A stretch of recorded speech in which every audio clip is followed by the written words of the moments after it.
शलोम शलोम शलोम प्रभु यीशु मसीह नासरी के नाम में आज हम पवित्र शास्त्र के वो दो पदों पर जाएंगे और इसे जानेंगे और समझेंगे क्योंकि ये अति आवश्यक है। पवित्र आत्मा के द्वारा ये पहचान हम में से प्रत्येक मसीह को कर लेनी चाहिए। तो मत्ती 8:8 सूबेदार ने उत्तर दिया, हे प्रभु, मैं इस योग्य नहीं कि तू मेरी छत तले आए, परंतु केवल मुख से कह दे। सूबेदार है, वो एक अधिकारी है, वो जानता है अधिकार क्या होता है और जो अधिकार को समझता है वो आज्ञाओं को समझता है, इसलिए वो आज्ञा देता है और जो उसके अधीनस्थ होते हैं उन आज्ञाओं को वो पूरा करते हैं। जो सूबेदार ने इतनी बड़ी बात कही कि मैं बिल्कुल नहीं हूं, अयोग्य हूं, अधिकार जानता है, एक मनुष्य जानता है कि वो क्या है, वो अच्छे से पहचानता है। वो भोला करने का पाखंड कर रहा हो एक अलग बात है, पर आज्ञाकारी है क्या ये तो उसे देखना पड़ेगा। और आज्ञाकारी वही हो सकता है जिसके पास अधिकार हो, अधिकार की समझ रखता हो। सूबेदार को पहचान है अपने आप की, वो अपने आप को कितना तुच्छ बना रहा है क्योंकि उस महानता को उसने जान लिया। और महानता की पहचान कैसे किया उस सूबेदार ने? उन सारे घटनाक्रम जो उसके देखते सुनते हो रहे थे सच्चाई के, अगर हमने ये ही बात को नहीं समझी तो यीशु के नाम में जो कहा जाता है या बोया जाता है वो व्यर्थ है, क्योंकि आज्ञाकारी होना जरूरी है। अगर हम ये मानते हैं कि यीशु अधिकारी है, और मरकुस 1:22 बहुत साफ बताता है, और लोग उसके उपदेश से चकित हुए क्योंकि वह उन्हें शास्त्रियों के समान नहीं परंतु अधिकारी के समान उपदेश देता था। अधिकारी मतलब जिसके पास सामर्थ्य है, शक्ति है, और वो प्रकट कर रहा है अपनी सामर्थ्य और शक्ति। प्रभु यीशु ने प्रकट की चंगाइयों के द्वारा कि मैं अधिकारी हूं सारी सृष्टि का, हवा तूफान को रोककर वो सब मुर्दों को जिंदा करके, कि जो कोई नहीं कर सकता, प्रभु यीशु ने इस पृथ्वी पर मनुष्य बनकर करके दिखाए। और ये अपने आप में साबित है कि परमेश्वर हैं और वो जो थे, हैं और आने वाले हैं। ये एक सच्चाई है, ये कह देने मात्र से नहीं होगा। एक अधिकारी ही अधिकार को समझ सकता है। आगे देखिए ना क्या लिखा है मत्ती 8 में, तो मेरा सेवक चंगा हो जाएगा। तू अपने मुख से कह दे तो मेरा सेवक चंगा हो जाएगा, क्योंकि मैं भी पराधीन मनुष्य हूं और सिपाही मेरे अधीन है। जब मैं एक से कहता हूं जा तो वह जाता है, और दूसरे से आ तो वह आता है, और जब अपने दास से कहता हूं यह कर तो वह करता है। आज जब दास होने का दावा करते हैं, अगुवे होने का दावा करते हैं, तो वैसा कर रहे हैं जो यीशु प्रभु ने बताए। आज्ञाकारी हैं, वैसे आज्ञाकारी हैं कि सिर्फ दास कह देना। दास तब माना जाएगा, कोई भी अपने आप को अगर दास बनाता है तो तब माना जाएगा कि वो आत्मिक रीति से उन सच्चाइयों को जो प्रभु यीशु ने कहे हैं, आज्ञा दी है। क्योंकि आज्ञा मानने से बड़ा एलर्जी है, परहेज है। आज्ञा नहीं मानेंगे, अधिकारी बनेंगे, दास बनना चाहते हैं, पर वो जवाबदारी से दूर भागेंगे। तो फिर कैसे मानते हो? जब माने ही नहीं, स्वीकार ही नहीं किए उस नाम की सामर्थ को, तो चंगाई की इच्छा क्यों रखते हो? आशीषों की इच्छा क्यों रखते हो?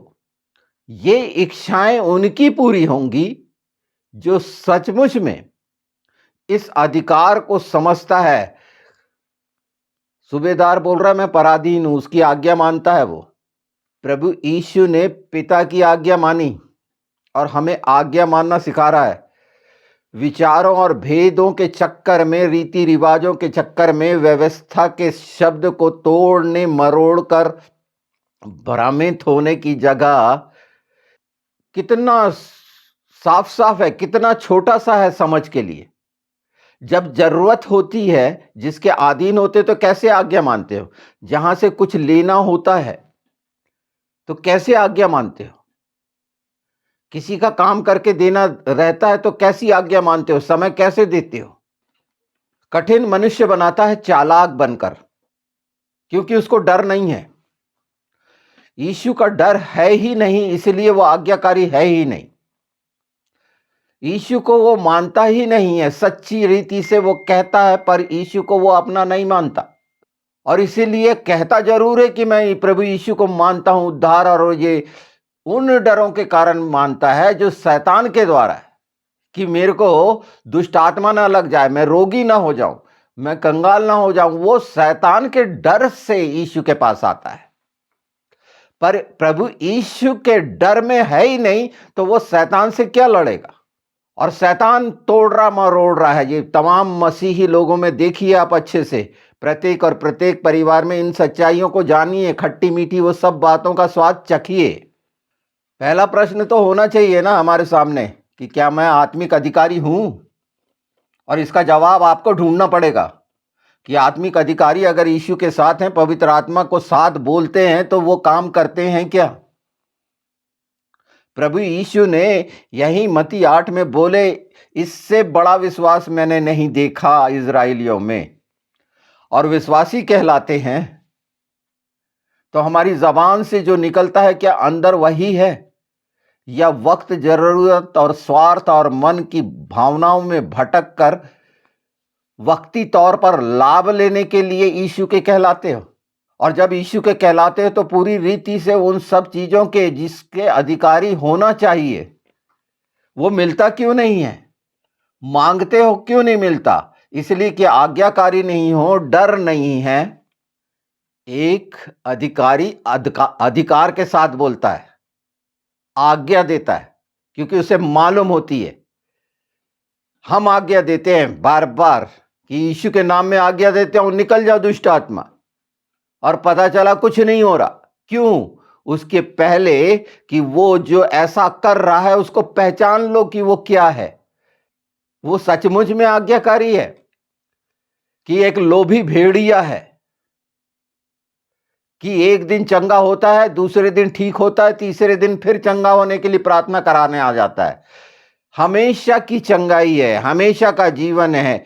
उस सामर्थ्य में वो आती जाती नहीं रहती। एक बार अगर अंधे को आंखें मिलेंगी तो दूसरे दिन वो फिर अंधा हो जाएगा, ऐसा नहीं है। टाइम लिमिट नहीं है। अगर आज्ञा पालन करते नहीं आता तो वो अधिकारी हो ही नहीं सकता। आज्ञा पालन करते नहीं आता तो वो दास हो ही नहीं सकता। वो एक मजदूर हो सकता है।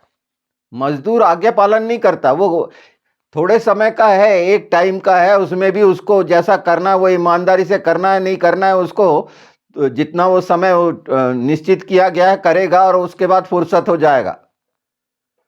तो मजदूरों के चक्कर में फंसे हुए जो हैं, जो वो जाने और समझें। और पहली बात तो अपने आप को देखें कि हम सचमुच में उसके डर में हैं, प्रभु यीशु के डर में हैं।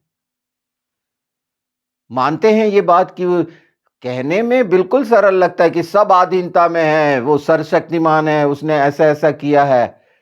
कहानी बताने से नहीं होगा। आप उसके साथ कैसे हैं? उसके साथ सच्चाई से हैं तो फिर सिर्फ कह देंगे कि यीशु ने ये कहा है और वो हो जाएगा, क्योंकि यीशु साथ है, वचन साथ है, आज्ञा साथ है। यीशु आज्ञा है, संपूर्ण आज्ञा है वचन की। इससे कैसे भागोगे? इससे कैसे बचाओगे अपने आप को? जिसकी आप नौकरी करते हैं उसके कैसे आज्ञा मानते हैं? क्योंकि पगार नहीं मिलेगी, पेमेंट नहीं होगा। तो जब आज्ञा ही नहीं मानोगे तो अनंत जीवन कैसे मिलेगा? सिर्फ बपतिस्मा लेने से? वो प्रार्थनाएं भी कैसी होंगी सोचिए, जो एक पाखंड के तरह, जो आज्ञाकारी है नहीं और प्रार्थना करने जा रहा है प्रभु के चरणों में, कैसी दुर्गंध के साथ जा रहा है। वो जो आज्ञाकारी नहीं है वो सब घिनौने काम शैतान के साथ वो कर रहा है। क्योंकि यीशु का डर होता तो वो आज्ञाकारी होता, पवित्र आत्मा की उपस्थिति में रह रहा होता तो वो शैतान से क्यों डर रहा होता? शैतान की अप्रत्यक्ष आज्ञाकारी हो रहा है, वो उसकी आज्ञा मान रहा है। वो कह रहा है कि ये कमी है जा मांग, ये कमी है जा मांग, क्योंकि खुद तो दे नहीं सकता। अपनी कमियों का क्यों ऐसी लालसा पैदा होती है? शैतान ही तो करता है। तो शैतान के द्वारा जो इच्छा जाहिर हो रही है वो इसीलिए हो रही है कि यीशु के ना दास हैं, ना अधिकारी हैं, ना वंश हैं, ना वारिस हैं। उद्धार हुआ ही नहीं, पाप में पड़े हुए हैं। यीशु का डर वही मानेंगे ना जिसे नुकसान का डर रहेगा कि मेरा नुकसान हो जाएगा। आत्मिक नुकसान का डर है क्या? स्वर्गीय नुकसान का डर है क्या? क्योंकि इस बारे में कोई लेना देना नहीं है, बाद में देख लेंगे। सिर्फ अभी तो ये पहचान हो रही है बहुत साफ साफ अधिकार की, आज्ञा की। अगर स्वयं ही आज्ञा पालन करते नहीं आया तो अधिकार कैसे काम करेगा? शैतान के आज्ञाकारी होकर चंगाइयां देख रहे हो लालच में पड़े हुओं का। ये स्पष्ट साफ साफ दिखता है कि अगर प्रभु के दास हैं, यीशु के दास हैं, तो काम एक दासों वाला होना ना, कि महाराजा वाला होना। स्वर्ग के लिए बनो ना, ये बनना है पवित्र आत्मा के साथ। ये कहना आना चाहिए। तो कौन सी बात जो आपके होंठों से निकलेगी वो पूरी नहीं होगी? वो सब बातें पूरी होंगी, क्योंकि वो सब बातें संभव हैं। सब बातें प्रभु यीशु की अधीनता में हैं। पर कब? जब आज्ञाकारी बनोगे, उसके डर में रहोगे। अभी तो संसार और शैतान और शरीर के डर में हो कि बीमार ना पड़ जाए। ये शरीर की हिफाजत करने वाले शैतान की आज्ञा मान रहे हैं अनजाने में। वो जैसा प्रेरित कर रहा है, मनों में डाल रहा है, उसको परमेश्वर के सामने रख रहे हैं। शैतान के साथ जा रहे हैं यीशु के पास अपनी लालसा को पूरा करने के लिए, अपनी बुराइयों को सामने रखने के लिए, अपनी गंदगी और दुर्गंध को यीशु के सामने रखने के लिए। किसके साथ जा रहे हैं? अगर आज्ञाकारी नहीं है तो प्रार्थना में जाने का क्या औचित्य है? किस मुंह से जाते हैं? अगर झूठ बोलना स्वभाव बन गया है, छल कपट बुराई स्वभाव बन गया है, मन की तमाम गंदगी का स्वभाव बन गया है, तो वो यीशु का स्वभाव है या शैतान का स्वभाव है? इसीलिए बीमार और नाना प्रकार की कमियां और दुर्गति होती है और लथाड़े और मारे जाते हैं। हर समय पड़े रहते हैं आनंद और खुशी से वंचित, और इसी की तलाश करते हैं। और छीनने वाला शैतान हंसता है, जबकि यीशु के नाम में वो सामर्थ है कि जब हम सच्चाई से उस नाम से बोलेंगे और वो कार्य होगा। पर सच्चाई से क्या उस सूबेदार ने यीशु को स्वीकार कर लिया था? बिल्कुल भी नहीं। शरीर की तौर पर तो बिल्कुल नहीं। वो सूबेदार रोमी था, बिल्कुल नहीं। पर आत्मा में समझ गया था, आत्मिक, कि यही वो कुछ विशेष है जो शास्त्रियों के जैसे नहीं है, उस समय के धार्मिक नेताओं जैसा नहीं है। आज जब हम जान रहे हैं कि उस नाम से इतने बड़े बड़े काम होते हैं, पहचान रहे हैं आंखों से दिखने के बाद, आज्ञाकारिता में कमी क्यों है? सब चीजें हैं, आज्ञाकारी क्यों नहीं? तो शैतान के साथ हैं, इसीलिए उसकी आज्ञा मानते हैं और परमेश्वर से दूर हैं और कहते हैं हम परमेश्वर के साथ हैं। बहुत शानदार तरीके से एक पैर यीशु की तरफ रखकर दूसरा पैर शैतान के साथ रखे हुए हैं। बाइबल में बार बार आया है छुड़ाए हुए ऐसा कहें। अगर चाहते हैं आशीष, छुड़ाए हुए ऐसा कहें, तो छुड़ाए हुए हैं सचमुच में। कहां से छुड़ाए हुए हैं? अपने आप को इस पहली स्टेज पर तो मजबूत कर लें यीशु के नाम में। इन बातों की समझ इसलिए पवित्र आत्मा के द्वारा मिल रही है कि इन बातों पर चिंतन मनन ध्यान जो आपको उचित लगता है करें, पर पहचाने ना कि मैं यीशु के साथ कैसा हूं। बपतिस्मा ले लिया हूं इसलिए सब कुछ ठीक है, फिर करता रहूं मैं गंदगी मन की लालसाओं की पूरी और अपना साम्राज्य बनाने के लिए अपने घर बार की चिंता बस और बस, शरीर की चिंता बस और बस। कैसा सोचते हैं? और जो आज्ञाकारी नहीं वो अधिकारी हो ही नहीं सकता। जैसा पतरस में बोला है, तुम याजकों का समाज पदाधिकारी हो ही नहीं। जो होना चाहिए, यीशु के कहलाने वाले अधिकार के साथ बोलना आना चाहिए। और ये सुनने में भी तकलीफ होगी इन बातों को, पर आज्ञाकारी बनो ना, उसके डर को समझो ना। संसार का डर, शैतान का डर, शरीर का डर कितना भटकाया हुआ है ये देख लो ना, कि सचमुच में मैं शरीर का गुलाम हूं, शैतान का गुलाम हूं, संसार का गुलाम हूं और स्वतंत्र होना चाहता हूं यीशु में।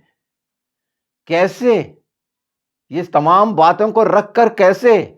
खुद प्रश्न करो ना, छुटकारा पाओ ना इन बातों से। अगर सचमुच में चाहते हो आनंद और शांति और उसके साथ का जीवन, भरपूरी और बहुतायत का और संतुष्टि का, तो आज्ञा तो मानना पड़ेगा, आज्ञाकारी होना पड़ेगा। और आज्ञाकारी वो नहीं हो सकते जो शैतान के साथ हैं। यीशु के आज्ञाकारी नहीं हो सकते। नहीं, मुझसे ये नहीं हो रहा, वो नहीं हो रहा। मैं हर दिन प्रार्थना कर रहा हूं, पर कार्य कौन से कर रहे हैं? एक तीसरा आदमी, वो सूबेदार, आके बोलता है, तू मेरा वो दास जो है लकवा वाला है, तू कह दे वो चंगा हो जाएगा। तू तो मेरे घर की छत के नीचे मैं चाहूं भी तो नहीं आ सकता। मैं नहीं चाहूंगा क्योंकि मैं इस लायक नहीं हूं, मेरे घर की छत इस लायक नहीं है कि तू वहां आए। इतनी गंदगी है। हमारे घर की छत कैसी है? हमारी आत्मिक छतें कैसी हैं? वहां क्या भरा हुआ है, क्या रखा हुआ है? और उसके बाद बुलाना चाहते हैं। घिन नहीं आती? वो सूबेदार को घिन आ रही है, मेरे घर की छत ऐसी नहीं है कि तू वहां आए।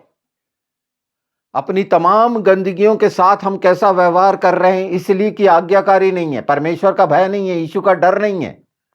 और इसीलिए नहीं है कि अनंत जीवन की इच्छा नहीं है, सिर्फ सांसारिक भोग विलास की, व्यभिचार की इच्छा है, नशों की इच्छा है।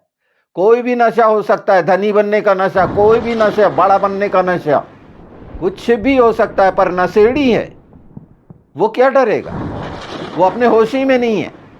आत्मिक होश की बात कर रहा हूं। सांसारिक तो पूरी तरह से चौबंद है यार, बुद्धिमान है, उसमें तो सातिरता है शैतान की। और ये देख रहे हैं पूरे उसमें। आज्ञाकारी होना कठिन नहीं है। माँ बाप के बच्चे कैसे आज्ञाकारी होते हैं? उसके साथ होता रहता है कुछ कुछ, पर जो बताया जाता है वो कैसे करते हैं। और जब लगातार लगातार वचन की शिक्षाओं को मानते रहेंगे तो आज्ञाकारी होंगे ही। शैतान से पिंड छूट जाएगा, नहीं तो पता ही नहीं चलेगा। बाजू में शैतान को बैठाए हुए हैं, उसकी इच्छाओं के अनुसार यीशु के नाम में मांग रहे हैं और कह रहे हैं। इस दुष्टता को पहचान लें, यह बहुत बड़ा विषय नहीं है। और आज्ञाकारी नहीं तो डर नहीं, डर नहीं तो आज्ञाकारी नहीं। स्वतंत्र हैं हम, डरें क्यों? यीशु से भी क्यों डरेंगे? हमने तो उसका लहू ले लिया है ना, मिल गया है क्या सही में? वो बपतिस्मा हो गया है क्या? नई सृष्टि हो गए हो क्या? कि सिर्फ वो रीति रिवाज का एक बपतिस्मा ले लिए, वाकई जीवन बदला क्या? बिल्कुल भी नहीं। क्यों कह रहा हूं मैं? क्यों है घरों में ये सारी कुछ चीजें? और इसी के लिए वचन सचेत कर रहा है हमको कि हम तैयार हो जाएं, इन बातों को जान लें। ये हमारी आत्मा की भलाई की बातें हैं जो यीशु चाहते हैं। इन बातों से चोट लगती है। हो सकता है कि कई तरह के अर्थ और अनर्थ लग सकते हैं इन बातों का अर्थ में। आप स्वतंत्र हैं, स्वतंत्र किए गए हैं। शैतान के साथ रहिए, खूब मौज करिए संसार और शरीर में। चुनना आपको है। और उसके बाद आप दोष नहीं लगा सकते, उसके बाद आप नहीं कह सकते कि तू मेरी नहीं सुनता। ये तो और भी घिनौना दोष लगाना होगा कि रह रहे शैतान के साथ हैं और यीशु को बोल रहे हैं कि तू मेरी नहीं सुनता। तमाम गंदगी के कार्य शरीर शैतान के कर रहे हैं। ये देखिए, पहचानिए, उन बातों से प्रभावित होकर कैसे संसार के डर में पड़े हुए हैं। जो संसार के डर में, वो यीशु के डर में कैसे रहेगा? उसे आत्मिक डर नहीं है, वो अधिकारी भी नहीं हो सकता। दास कहना मानता है। कौन सा दास कहना मान रहा है? वो दास लोग देखें कि सचमुच में मान रहे हैं या अपनी योजनाओं में दास कहला रहे हैं। आज्ञाकारी हैं क्या? कितनी बार कौन कौन सी चीजें परमेश्वर के सामने घिनौने कुकृत्य करते रहते हैं और बोलते हैं दास हैं यीशु के। कितने घिनौने लानती हैं। प्रताड़ित होना है ये सब कुछ। ये वो ही शिक्षा है जो शैतान की शिक्षा है, और इसीलिए कलीसिया में हाहाकार मचे हुए हैं, व्याकुलता मची हुई है। जबकि विलाप तो शैतान के खेमे में होना चाहिए। यीशु ने हराया है, मैंने हराया, आपने हराया है इस योग्य प्रभु यीशु ने हराया है। ये क्यों नहीं जानते? मैं सामर्थी कैसे बोलते हैं? फलाना व्यक्ति बहुत सामर्थी है कैसे बोलते हैं? क्योंकि शैतान उसके अंदर कहला रहा है। और जिसके जीवन में यीशु है, वो कह सकता है किसी मनुष्य को कि वो सामर्थी है।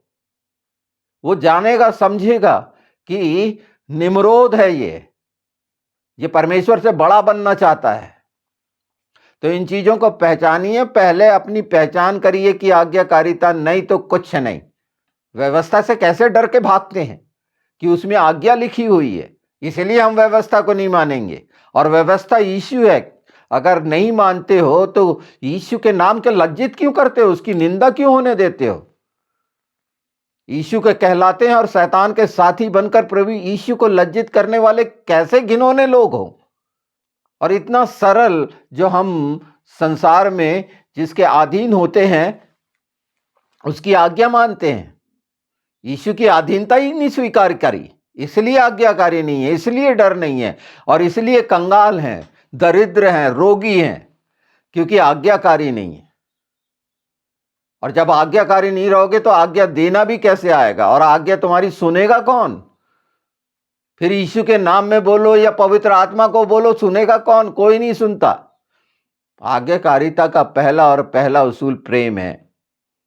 चिंता करता है प्रेम एक दूसरे की, जैसे यीशु ने की, पिता ने की।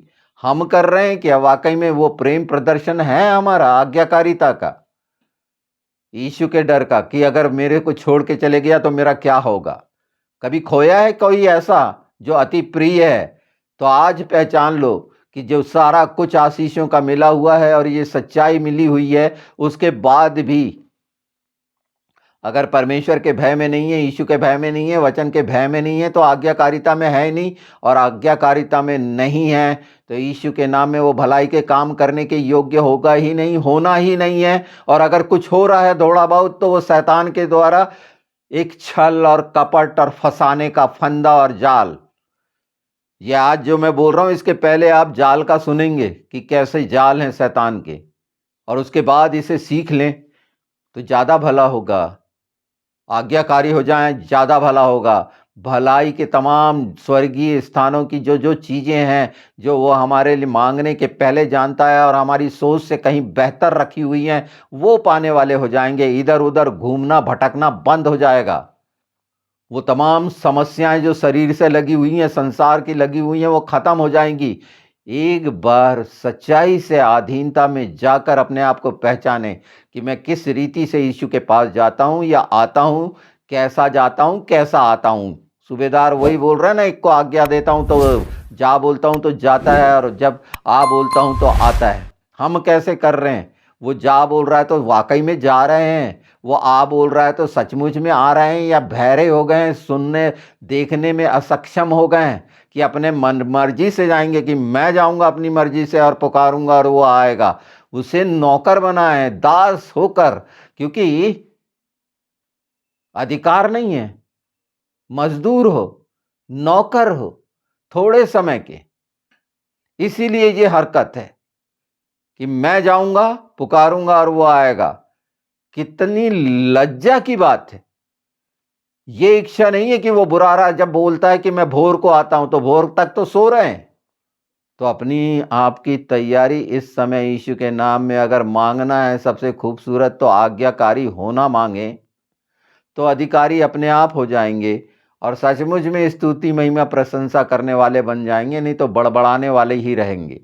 तो ध्यान दीजिए इन बातों पर कि ये बातें क्यों रखी गई हैं और ये इतनी कठोर बातें क्यों रखी गई हैं और इतनी स्पष्ट क्यों रखी गई हैं कि जब यीशु ने बोला कि ये इतना बड़ा विश्वास मैंने इज़राइलियों में भी नहीं देखा, तो आत्मिक इज़राइल जो हम कहलाते हैं, क्या हाल है। और ये बातें इसीलिए कि ये पूरी होनी है, कि ये बंधन टूटने हैं। और अगर लालची हो तो कुछ नहीं, बीसों साल प्रार्थना करते रहो। और ये मेरे कहने के कारण नहीं है, अनाज्ञाकारिता के कारण है। और अनाज्ञाकारिता के द्वारा ही तो पाप आया था। पहला पाप अनाज्ञाकारिता थी, अनाज्ञाकारिता थी, अनाज्ञाकारिता थी, जिसके कारण नंगे हो गए थे। आज ये वचन आज्ञाकारिता और अनाज्ञाकारिता के द्वारा नंगा कर रहा है। अपने आप को देखो कि नंगे हो क्या, कि सचमुच में यीशु को पहन लिए हो। अगर यीशु को पहन लिए हो तो सचमुच में आप अकेले काफी हैं, बहुत सारी भीड़ की जरूरत नहीं है। और ये सच्चाइयों की सामर्थ काम करेगी। निश्चित ये आग है जो आप सुन रहे हैं और छुटकारा पाने के लिए है। ये शैतान इस बात को अच्छे से जान रहा है, समझ रहा है। दृढ़ता से बोलिए। किसी से के साथ कोई अगर स्वार्थ होगा तो दृढ़ता कहां रहेगी। तो पहला विषय आपके लिए होना चाहिए, हम सबके लिए होना चाहिए। ये नहीं मैं आपको बोल रहा हूं, तो उसमें मैं अपने को इंक्लूड करा हूं कि जो बातें मैं आपको बता रहा हूं वो खुद ही मैं अगर अपने जीवन में जो पवित्र आत्मा के द्वारा जान रहा हूं, समझ रहा हूं, लागू ना करूं तो क्या फायदा।